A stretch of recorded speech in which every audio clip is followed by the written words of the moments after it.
There are many acronyms in today's business world. One that's important for you to remember and understand is FMLA.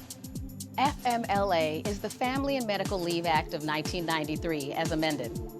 In the years since its original passage, the Act and its associated regulations have been revised and updated several times, but the goals of the Act have not changed.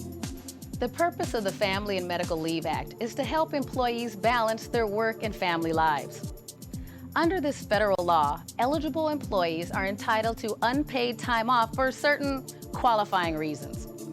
The Act applies to private employers with 50 or more employees and to all public employers, such as state and local governments.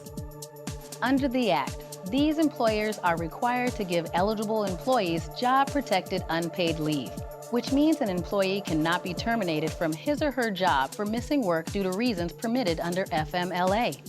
To be eligible for FMLA leave, employees must have worked for their employer for at least 12 months, which need not be consecutive, for the birth and care of an employee's child, for placement with the employee of an adopted or foster care child, to care for the employee's spouse, son, daughter, or parent with a serious health condition, for the employee's own serious health condition.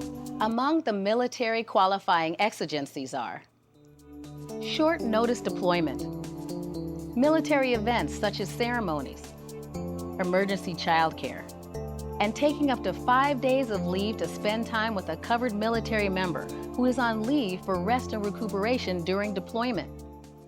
Some special rules also apply when both military spouses work for the same employer. Under certain circumstances, FMLA allows for intermittent and reduced schedule leave. Intermittent leave is defined as FMLA leave taken in separate blocks of time due to a single qualifying reason. Reduced schedule leave is defined as FMLA leave taken that reduces an employee's usual number of working hours or days per week.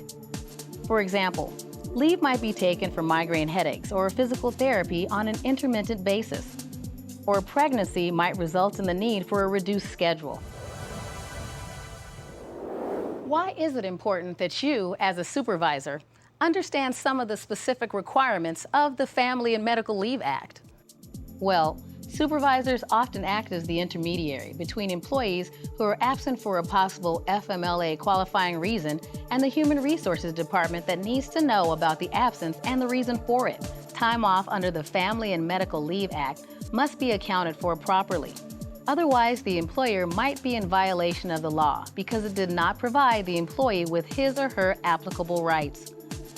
It is always the employer's responsibility to designate time off as FMLA or not. So it's extremely important that you inform Human Resources about employee requests for time off. Questions you can ask include, have you seen a doctor? Have you or the family member been an inpatient in a healthcare facility? Is there an ongoing regimen of treatment? How long will you be gone? With the answers to these questions, you'll be in a better position to determine if the absence request is routine.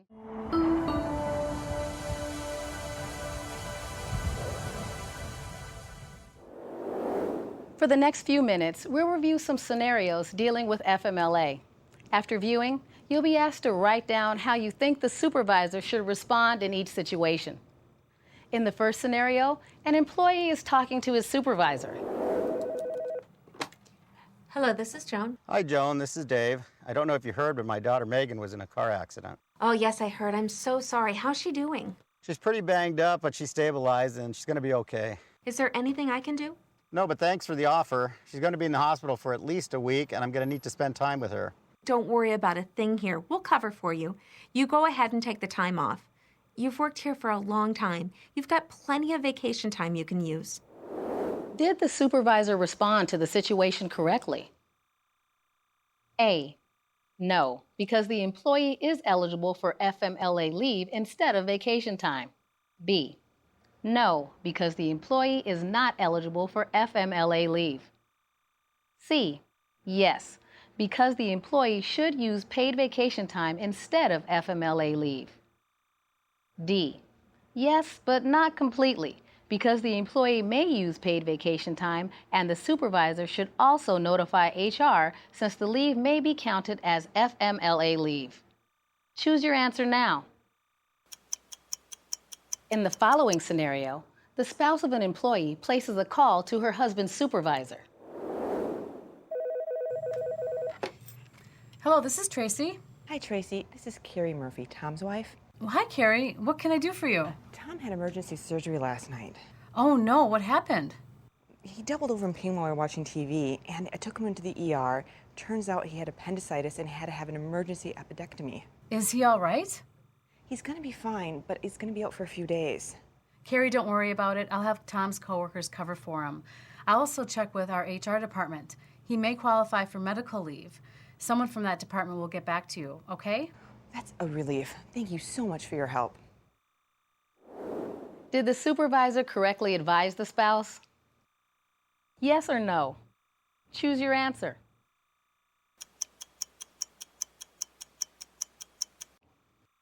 The answer is yes. The supervisor was correct in letting human resources make the leave determination. It was also correct to let the spouse know that someone from human resources would be looking into the leave. So, how did you do with these scenarios? If you did well, that's great. If not, you may want to review some sections of this program again. We hope this discussion and the scenarios we analyzed give you a better understanding of FMLA and the associated regulations. It's important that you understand your responsibilities so you know what to do when employees ask for time off because of family or medical issues. Expanding your supervisory skills and knowledge keeps you ready and able to respond correctly when employees come to you with their problems and concerns. And as the frontline and voice of your employer, you have a critical role to play to ensure compliance with the Family and Medical Leave Act.